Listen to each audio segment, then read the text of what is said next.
New tonight, an effort to protect the polls as well as election officials while ensuring that voting is safe and secure in Michigan.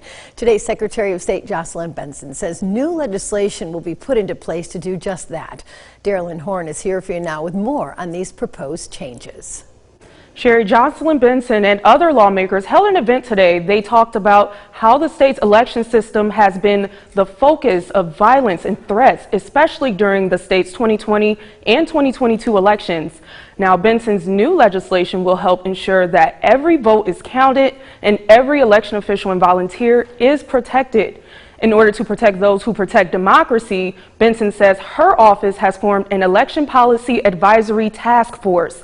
The group will include nonpartisan organizations, representatives from both sides of the aisle, along with people from the governor's office. Benson said they will help implement legislation that increases penalties against those who threaten and harass election officials, as well as anyone who intentionally misleads voters about their rights.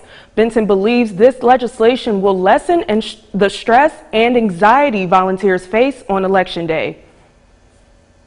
We cannot have a secure democracy if we do not protect the security of the people who administer, protect, and stand guard over our elections. This task force will ensure we are working together and allowing data, best practices, and the input of critical stakeholders throughout our state to guide the implementation of these important amendments.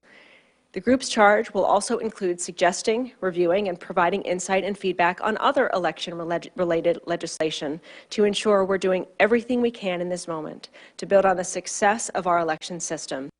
Now, Benson says the new legislation will also provide funds for resources for poll workers and election officials needed to do their jobs efficiently. She says these new laws will be put in place in the coming months. Sherry?